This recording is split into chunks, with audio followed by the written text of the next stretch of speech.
नमस्कार दोस्तों, स्वागत है आपका एसएससी जीडी के एग्ज़ाम रिव्यू में। आज हम 26 मई के सभी शिफ्टों के क्वेश्चनों को देखेंगे। ठीक है, जिनका भी एग्ज़ाम था आज वो लोग अपने आंसर यहाँ से मैच कर लें, और जिनका आने वाले शिफ्टों में है वो लोग भी देख लें कि कैसे किस प्रकार के क्वेश्चन आ रहे हैं। ठीक है, चलिए स्टार्ट करते हैं। पहला क्वेश्चन है, 2008 के ओलंपिक खेलों में भारत के लिए व्यक्तिगत स्वर्ण पदक किसने जीता था? और ये किसने जीता था? ये जीता था आपका अभिनव बिंद्रा ने। अभिनव बिंद्रा ने 2008 के बीजिंग ओलंपिक में पुरुषों की 10 मीटर एयर राइफल स्पर्धा में यह पदक जीता था, जो भारत का पहला व्यक्तिगत ओलंपिक स्वर्ण था। ठीक है, अगला क्वेश्चन है, गुरुद्वारा दरबार साहिब करतारपुर जो पाकिस्तान में है, किस नदी के तट पर स्थित है? और ये रावी नदी जो रिवर है उसके तट पर स्थित है। ठीक है, यह पाकिस्तान के नरोवाल ज़िले में रावी नदी के तट पर स्थित है। गुरु नानक देव जी ने अपने जीवन के अंतिम 18 वर्ष वहीं बिताए थे। तीसरा क्वेश्चन है, मिल्खा सिंह ने एशियाई खेलों में अपना पहला स्वर्ण पदक किस वर्ष जीता था? और ये किस वर्ष जीता था? 1958 में जीता था। टोक्यो एशियाई खेलों में 200 मीटर और 400 मीटर रेस में स्वर्ण पदक जीते थे।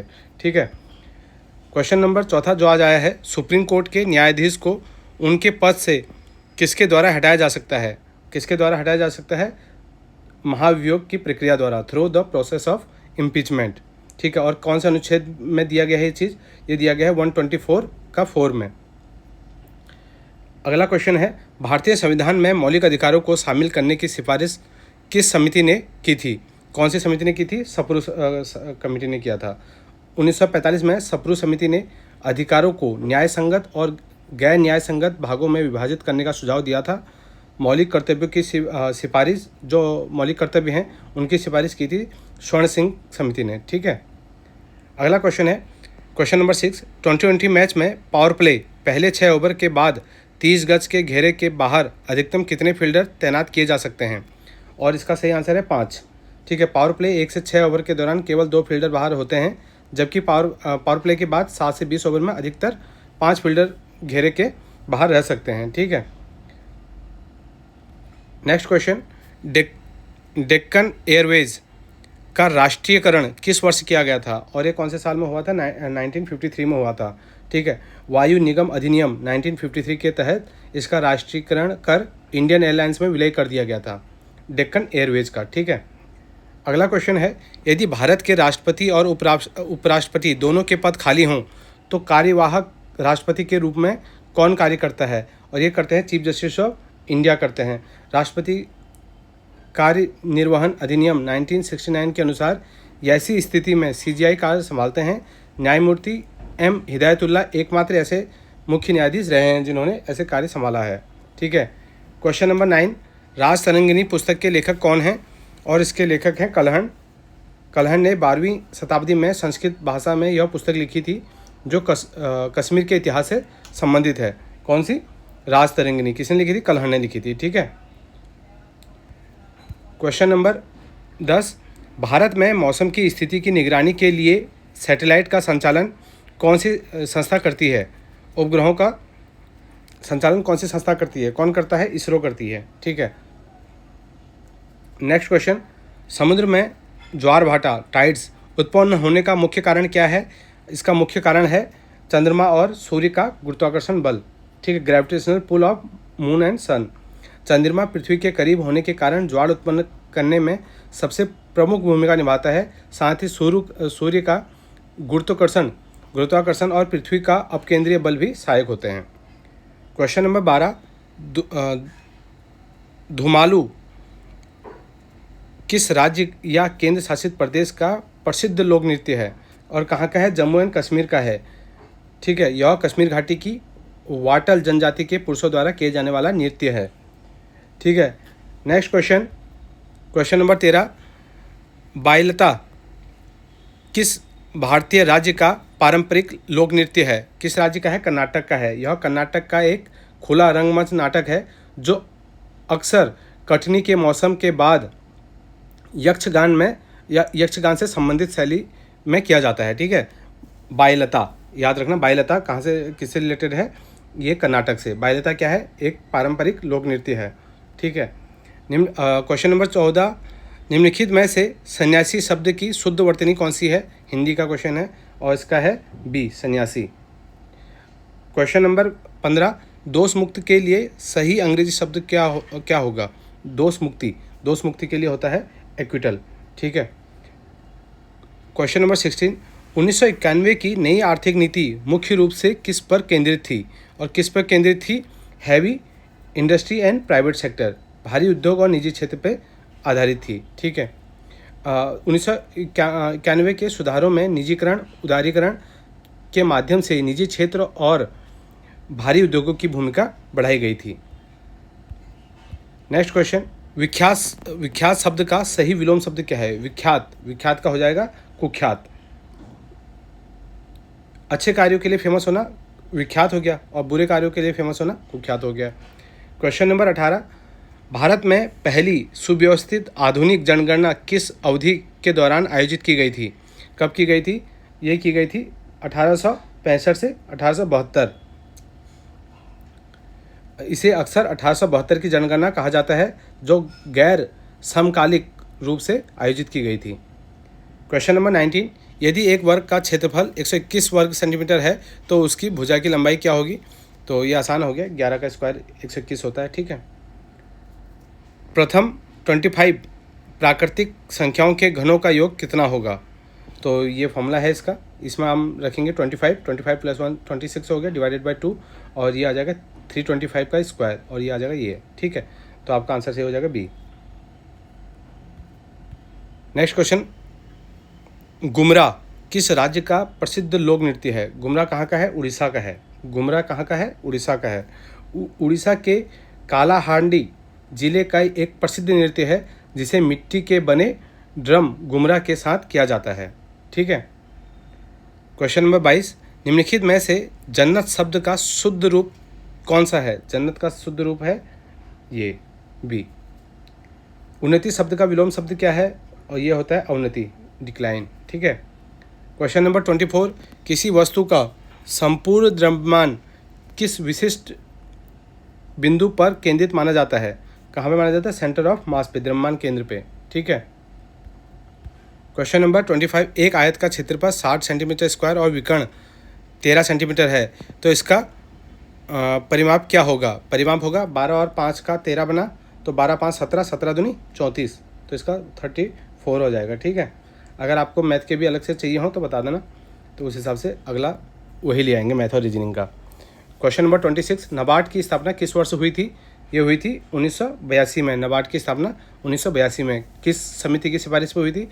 बी शिवरामन की कमेटी के सिफारिश पे हुई थी 12 जुलाई 1982 को। ठीक है। और किसके लिए की गई थी? कृषि और ग्रामीण विकास के लिए की गई थी। अगला क्वेश्चन है क्वेश्चन नंबर 27, किस गुप्त शासक ने लिच्छवी राजकुमारी कुमार देवी से विवाह किया था? किसने किया था? ये चंद्रगुप्त वन ने किया था। इस विवाह से गुप्त वंश की स्थिति मजबूत हुई और उन्होंने महाराजाधिराज की उपाधि धारण की है। ठीक है। क्वेश्चन नंबर 28, नाटी भारत के किस राज्य का एक प्रमुख लोक नृत्य है? कहाँ का है? हिमाचल प्रदेश का है नाटी। ठीक है, याद रखना। क्वेश्चन नंबर 29, पृथ्वी की तुलना में चंद्रमा पर ले जाने पर किस वस्तु का भार स्थिर रहता है? किसका भार स्थिर रहता है? मास सेम रहता है। ठीक है। द्रव्यमान हर जगह स्थिर रहता है, जबकि वेट गुरुत्वाकर्षण के हिसाब से बदलता रहता है। क्वेश्चन नंबर 30, भारतीय संविधान के किस भाग में राजभाषा ऑफिशियल लैंग्वेज संबंधी प्रावधान है? कौन से भाग में? भाग 17। भाग 17 के अनुच्छेद 343 से 351 तक राजभाषा का उल्लेख है। संघ की राजभाषा हिंदी और लिपि देवनागरी है। Question number 31, self respect movement किसने शुरू किया था? आत्मसम्मान आंदोलन किसने स्टार्ट किया था? ये क्या था? EV रामास्वामी पेरियार। ठीक है। 1925 में तमिलनाडु में ब्राह्मणवादी वर्चस्व को चुनौती देने के लिए पेरियार ने इसकी शुरुआत की थी। क्वेश्चन नंबर 32, ओलंपिक ध्वज को पहली बार आधिकारिक रूप से कब और कहाँ फहराया गया था? और इसको 1920 में एंटवर्प में फहराया गया था। ओलंपिक ध्वज को 1920 के एंटवर्प ओलंपिक में पहली बार फहराया गया था, इसे पिएरे डी कॉर्बेटिन ने डिज़ाइन किया था। ठीक है, next question, question number 33, triathlon प्रतियोगिता में स्पर्धाओं का सही क्रम क्या है? ठीक है, इसमें सही क्रम है आपका स्विम, साइकिल और रन। पहले स्विम, फिर साइकिल, फिर रन। ठीक है, Times Higher Education the Asia University ranking 2025 के अनुसार अन्ना यूनिवर्सिटी की रैंक क्या है? अन्ना यूनिवर्सिटी की रैंक है 111। ठीक है, अन्ना यूनिवर्सिटी को एशिया में 111 और भारत में दूसरी रैंक मिली है। क्वेश्चन नंबर 35, पादप वृद्धि को रोकने वाला हार्मोन ग्रोथ इनहिबिटर कौन सा है? ये कौन सा है आपका? Abscisic acid. क्वेश्चन नंबर 36, भारतीय संविधान की किस अनुसूची में राज्यों और केंद्र शासित प्रदेशों के नाम और उनके क्षेत्रीय अधिकार का उल्लेख है? किसमें उल्लेख है? फर्स्ट शेड्यूल में। ठीक है, क्वेश्चन नंबर 37, घोड़ा शब्द का निम्नलिखित में से कौन सा पर्यायवाची नहीं है? कौन सा नहीं है? गज। गज तो हाथी को कहते हैं। ठीक है, अश्व हो गया, हय हो गया, तुरंग हो गया, घोटक हो गया और बाजी, ये घोड़े के पर्यायवाची हैं। क्वेश्चन नंबर 38, यदि पृथ्वी की त्रिज्या जो रेडियस है दोगुनी कर दी जाए तो चंद्र ग्रहण पर क्या प्रभाव पड़ेगा?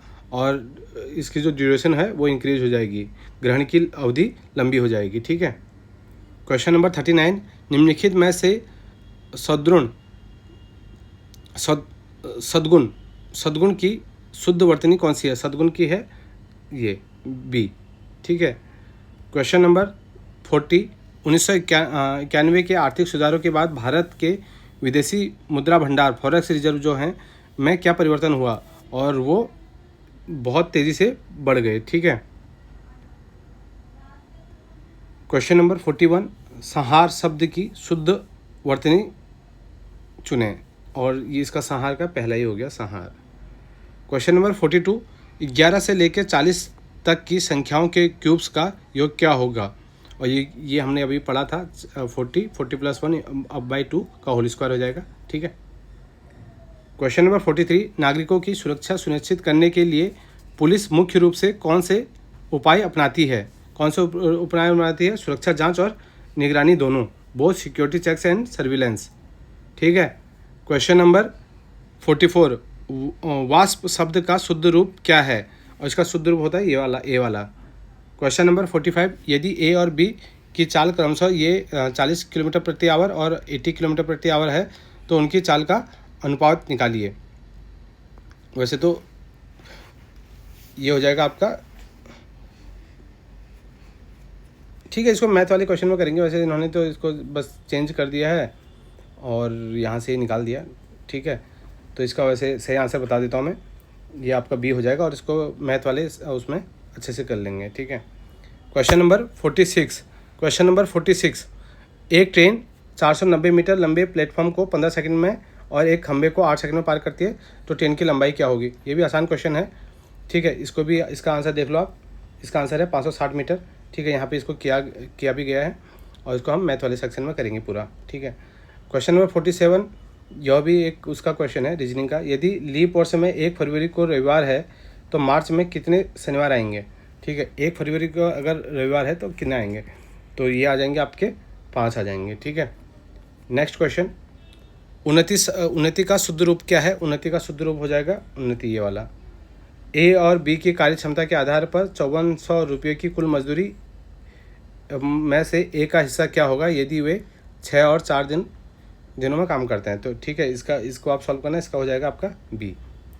और अगला क्वेश्चन है, जहन्नुम शब्द का वर्तनी चयन करें। जहन्नुम का सही वर्तनी क्या हो जाएगा? ये वाला हो जाएगा। ठीक है, चलिए इतने ही क्वेश्चन हमको मिले हैं। ठीक है, और जैसे जैसे क्वेश्चन मिलेंगे तो और हम आपको अगले वीडियो में लाएंगे और मैथ का भी लाएंगे। ठीक है, चलिए यहीं पर समाप्त करते हैं इस सेशन को। Thank you.